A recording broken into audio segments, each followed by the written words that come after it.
പ്രിയപ്പെട്ടവരെ, ധർമ്മസ്ഥലയിലെ സംഭവത്തിൽ ഒരു ട്വിസ്റ്റ് ഉണ്ട് കേട്ടോ. സൂപ്പർ ട്വിസ്റ്റാണ്, ചെറുതല്ലാത്ത ട്വിസ്റ്റാണ്. ധർമ്മസ്ഥല കേസിൽ സമർപ്പിച്ച മൊഴികളും തെളിവുകളും കൃത്രിമമെന്ന് അന്വേഷണ സംഘത്തിന് മൊഴി നൽകിയിരിക്കുകയാണ്. ആ ധർമ്മസ്ഥലയിലെ ആ മൂവ്മെന്റിന് നേതൃത്വം നൽകിയവരിൽ ഒരാളായ മനാഫ്.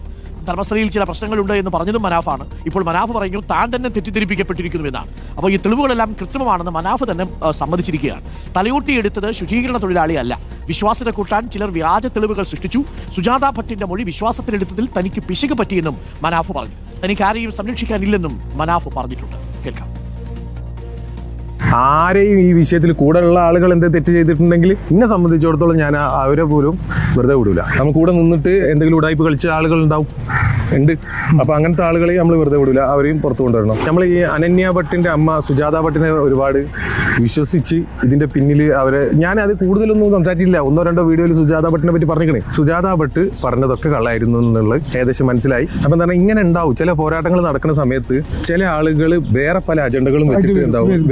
അപ്പൊ എന്താ പറഞ്ഞാൽ അത് ഈ പോരാട്ടത്തിന് മൊത്തത്തിൽ ബാധിക്കുന്ന ഒരു കാര്യമാണ്. നമ്മൾ മലയാളത്തിൽ കാള പെറ്റു എന്ന് കേൾക്കുമ്പോൾ കയറെടുത്തു എന്ന് കേട്ടിട്ടില്ലേ? യഥാർത്ഥത്തിൽ ധർമ്മസ്ഥലയിൽ മനാഫിന് പറ്റിയിരിക്കുന്നതും അതാണ്. അവിടെ ഒരു ശുചീകരണ തൊഴിലാളി എന്ന് പറഞ്ഞു, അത് മനാഫ് വലിയ സംഭവമാണെന്ന് വിചാരിച്ച് അതിന്റെ പിന്നാലെ പോയി വീഡിയോ ഒക്കെ ചെയ്തു. ഇപ്പൊ മനാഫും വെട്ടിലായി, ആ ശുചീകരണ തൊഴിലാളി അറസ്റ്റിലുമായി. മാത്രമല്ല 3 പോലീസ് സ്റ്റേഷനുകളിൽ കേസുമായി എന്നാണ് അറിയാൻ കഴിയും. കർണാടകയിലെ പ്രശസ്തമായിട്ടുള്ള ധർമ്മസ്ഥല ശ്രീ മഞ്ജുനാഥ ക്ഷേത്രം എല്ലാവർക്കും അറിയാം. എന്തുമാണ് ആ ഒരു ക്ഷേത്രം റിലേറ്റഡ് ആയിട്ട് ഇത്രയും ദിവസം വാർത്തകൾ നിറഞ്ഞു നിന്നുള്ളത് കാര്യം. എന്തായാലും ആ ഒരു ക്ഷേത്ര പരിസരത്തെ കുഴിമാടങ്ങളെ കുറിച്ചുള്ള വ്യാജ ആരോപണങ്ങൾ പ്രചരിപ്പിച്ച കേസിൽ ഇപ്പോൾ നമ്മുടെ ബ്ലോഗർ ആയിട്ടുള്ള, അതായത് ലോറിക്കാരനായിട്ട് ലോറി ഉടമ മനാഫ് എന്ന പേരിൽ അറിയപ്പെടുന്ന അദ്ദേഹം മലക്കം മറിഞ്ഞു എന്നാണ് ഇപ്പോൾ പുറത്തു വരുന്ന വാർത്തകൾ എന്ന് പറയുന്നത്.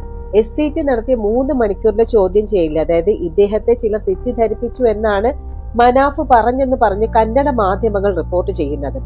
എന്നാൽ ചോദ്യം ചെയ്യലിന് പോകുന്നതിന് തന്റെ കയ്യിൽ തെളിവുകൾ ഉണ്ടെന്നും അതുപോലെ തന്നെ ധർമ്മസ്ഥലയിലെ പാവങ്ങൾക്ക് വേണ്ടി നിൽക്കുമെന്നൊക്കെ മനാഫ് പറഞ്ഞിരുന്നത്. പ്രത്യേക അന്വേഷണ സംഘത്തിന് മുന്നിൽ ഹാജരായിട്ടുള്ള മനാഫ് ഉടുപ്പി പോലീസിന് മുന്നിൽ ഹാജരാകാതെ നാട്ടിലേക്ക് മടങ്ങി. അതായത് മനാഫിനെതിരെ ഭാരതീയ ന്യായ സംഹിതയിലെ 299 വകുപ്പ് ചുമത്തി ഉടുപ്പി ടൗൺ പോലീസ് FIR ഇട്ടിട്ടുണ്ട് എന്നാണ് പുറത്തുവരുന്ന റിപ്പോർട്ട് പറയുന്നത്. 3 വർഷം വരെ തടവ് ശിക്ഷ കിട്ടാവുന്ന ഒരു കുറ്റമാണ് ഇത്. ധർമ്മസ്ഥല, മൂകാംബിക തുടങ്ങിയ ഹിന്ദു ക്ഷേത്രങ്ങൾക്കെതിരെ പ്രചാരണം നടത്തി എന്നാണ് FIR പറയുന്നത്. കാരണം ഈ ഒരു വാർത്ത സെൻസേഷൻ ആയപ്പോൾ മുതൽ തന്നെ അദ്ദേഹത്തിന്റെ യൂട്യൂബ് ചാനലിൽ നിരന്തരം ഇത്തരം വീഡിയോസ് നമ്മൾ കണ്ടുകൊണ്ടിരുന്നത്. അവിടുത്തെ അപ്ഡേറ്റ്സ് എന്ന് പറഞ്ഞ് ലോറി ഉടമ മനാഫ് പല വീഡിയോസും ഷെയർ ചെയ്തിട്ടുണ്ടായിരുന്നു. ഈ വെളിപ്പെടുത്തലുകളെല്ലാം വ്യാജമാണെന്നുള്ള വാർത്ത വന്നതിന് പിന്നാലെ തന്നെ ഒളിവിൽ പോയി എന്നുള്ള റിപ്പോർട്ടുകൾ ഉണ്ടായിരുന്നെങ്കിലും മനാഫ് തന്നെ അത് തള്ളി പറയുകയും ചെയ്തു. അതായത് താൻ ഒളിവിലൊന്നും പോയിട്ടില്ല എന്ന് പറഞ്ഞ് അദ്ദേഹം രംഗത്തും വന്നിട്ടുണ്ടായിരുന്നു. ഈ ധർമ്മസ്ഥല ശ്രീ മഞ്ജുനാഥ ക്ഷേത്ര പരിസരത്ത് 100 കണക്കിന് ആളുകളെ കൊന്നു കുഴിച്ചിട്ടു എന്ന് പറഞ്ഞുകൊണ്ട് താൻ ചെയ്ത വീഡിയോകളൊന്നും ശരിയായിരുന്നില്ല എന്നാണ് മനാഫ് മൊഴി നൽകിയതെന്നാണ് ഈ ഒരു മാധ്യമങ്ങൾ, അതായത് കന്നഡ മാധ്യമങ്ങൾ റിപ്പോർട്ട് ചെയ്യുന്നത്. കേസിൽ ഏറ്റവും പ്രധാനമായിരുന്നു ധർമ്മസ്ഥല ക്ഷേത്രത്തിലെ മുൻ ശുചീകരണ തൊഴിലാളിയായിട്ടുള്ള ചിന്നയ ഹാജരാക്കിയ ആ ഒരു തലയോട്ടി. അത് താൻ ധർമ്മസ്ഥലയിൽ കുഴിച്ചിട്ട് ഒരു പെൺകുട്ടിയുടേതാണെന്ന് പറഞ്ഞാണ് ചിന്നയ ഈ പോലീസ് സ്റ്റേഷനിൽ എത്തുകയും കോടതിയിൽ 164 സ്റ്റേറ്റ്മെന്റ് നൽകുകയും ചെയ്തത്. എന്നാൽ ഇതിലുള്ള മണ്ണ് ധർമ്മസ്ഥലയിലുള്ളതല്ല എന്നും തലയോട്ടി ഒരു പുരുഷന്റേതാണ് എന്നുള്ളത് പരിശോധനയിൽ തെളിയുകയും ചെയ്തു. ഇത് 1.5 കോടിയിലേറെ രൂപ ചെലവിട്ടിട്ടാണ് ധർമ്മസ്ഥലയുടെ പരിസര പ്രദേശങ്ങളെല്ലാം കുഴിച്ചിട്ട് കാര്യമായിട്ടുള്ള തെളിവുകളൊന്നും കിട്ടാതാവുകയും ചെയ്തതോടെയാണ് ഈ ഒരു അന്വേഷണം ചിന്നയിലേക്ക് നീണ്ടത്. അതോടെ SIT ചിന്നയെ അറസ്റ്റ് ചെയ്യുകയും ചെയ്തു. എന്തായാലും ഇപ്പോൾ മനാഫും ചിന്നയെ തള്ളി പറയുകയാണ്. തലയോട്ടി എടുത്തത് ചിന്നയ അല്ല എന്നാണ് ഇപ്പോൾ മൊഴി നൽകിയിരിക്കുന്നത്. അതായത് മറ്റ് 2 പേർ തലയോട്ടി എടുത്ത് നൽകിയെന്നും ഇവരെ കുറിച്ചുള്ള വിവരം അന്വേഷണ സംഘത്തിന് മനാഫ് നൽകിയെന്നുമാണ് കന്നഡ മാധ്യമങ്ങൾ റിപ്പോർട്ട് ചെയ്യുന്നത്. ഇനി സുജാത ഭട്ടിന്റെ മൊഴി വിശ്വാസത്തിൽ എടുത്തതിൽ തനിക്ക് പിശക് പറ്റിയെന്ന് മനാഫ് പറയുന്നുണ്ട്. ഈ SITയുടെ അന്വേഷണത്തിൽ സുജാത ഭട്ടിന് അനന്യ ഭട്ട് എന്ന പേരിൽ ഒരു മകൾ പോലും ഇല്ല എന്ന് കണ്ടെത്തിയിട്ടുണ്ടായിരുന്നു. അപ്പൊ ഈ ആരോപണങ്ങൾ വന്നതോടെ ഇതിന്റെ സത്യം അറിയാനുള്ള ശ്രമം മാത്രമാണ് താൻ നടത്തിയത് എന്നാണ് മനാഫ് ഇപ്പോൾ പറയുന്നത്.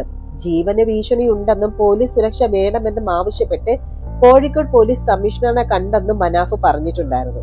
ധർമ്മസ്ഥലയിലെ ബലാത്സംഗത്തിനിരയായി കൊല്ലപ്പെട്ട നിരവധി പെൺകുട്ടികളുടെയും സ്ത്രീകളുടെയും മൃതദേഹങ്ങൾ കുഴിച്ചു മൂടിയിട്ടുണ്ടെന്ന് ഈ ഒരു മുൻ ശുചീകരണ തൊഴിലാളിയുടെ വെളിപ്പെടുത്തലിന് പിന്നാലെ ഈ ഒരു സംഭവം കത്തിച്ചത് മനാഫ് തന്നെയാണ്. ധർമ്മസ്ഥല ആക്ഷൻ കമ്മിറ്റിയുടെ മീഡിയ കൺവീനർ ആവുകയും കേരളത്തിലെ മാധ്യമങ്ങളെ ധർമ്മസ്ഥലയിലേക്ക് കൊണ്ടുപോവുകയൊക്കെ ചെയ്തത് മനാഫ് തന്നെയായിരുന്നു. ഇപ്പോൾ ഇതിനിടെ തന്നെ മനാഫിന് റിയൽ എസ്റ്റേറ്റ് ബന്ധമുണ്ടോ എന്നതും അന്വേഷിക്കുന്നുണ്ട്. അതായത് ധർമ്മസ്ഥല ശ്രീ മഞ്ജുനാഥ ക്ഷേത്രത്തിനെതിരെ നടന്ന ഗൂഢാലോചനയിൽ പങ്കെടുത്തവർ ഏറെയും ഈ ഒരു ധർമ്മസ്ഥല ധർമാധികാരിയായ ഡോക്ടർ വീരേന്ദ്ര ഹെഗ്ഡെയുമായി ഭൂമി കേസുള്ള ഉള്ളവരാണെന്നാണ് കന്നഡ മാധ്യമങ്ങൾ പറയുന്നത്. ധർമ്മസ്ഥലയിലും പരിസര പ്രദേശങ്ങളിലും മലയാളികളടക്കം വലിയ രീതിയിൽ ഭൂമി വാങ്ങിക്കൂട്ടിയിട്ടുണ്ട്. ഇതിൽ മനാഫുമുണ്ടോ എന്നുള്ള അന്വേഷണം SIT ഇപ്പോൾ നടത്തുന്നുണ്ട്. ഇവിടെയാണ് കേരളത്തിലെ ഒരു മുൻ MLA പേരും ഉയർന്നു വരുന്നത്. നേരത്തെ മനാഫ് ഈ MLAക്ക് വേണ്ടി തെരഞ്ഞെടുപ്പ് പ്രചാരണങ്ങളിൽ സജീവമായിരുന്നു. വലിയ റിയൽ എസ്റ്റേറ്റ് ബന്ധങ്ങളുള്ള ഈ ഒരു മുൻ MLAക്ക് വേണ്ടിയാണോ മനാഫ് രംഗത്തിറങ്ങിയത് എന്നുള്ള ചില കന്നഡ യൂട്യൂബർമാരും ചോദിക്കുന്നുണ്ട്. എന്നാൽ SIT ഈ വിഷയത്തിലൊന്നും പ്രതികരിച്ചിട്ടില്ല. നേരത്തെ കേരളത്തിൽ നിന്നുള്ള CPM MP ഗൂഢാലോചന കേസിലെ സംശയത്തിന്റെ നിഴലിലായിരുന്നു. രാജ്യസഭ MVP സന്തോഷ് കുമാറിന്റെ പേരാണ് ഇതുമായി ബന്ധപ്പെട്ട് പുറത്തു വന്നത്. എന്നാൽ കൂടുതൽ വിവരങ്ങൾ പുറത്തു വന്നിട്ടുമില്ല. RSSന്റെ മുഖപത്രമായിട്ടുള്ള ഓർഗനൈസറിന്റെ റിപ്പോർട്ടറിലാണ് ഇക്കാര്യമുള്ളത്. എന്നാൽ ഇതിന്റെ കൂടുതൽ വിശദാംശങ്ങൾ പുറത്തു വന്നിട്ടില്ല. ഇനിയുള്ള ദിവസങ്ങളിൽ കൂടുതൽ വെളിപ്പെടുത്തൽ ഉണ്ടാകുമെന്നാണ് പറയുന്നത്.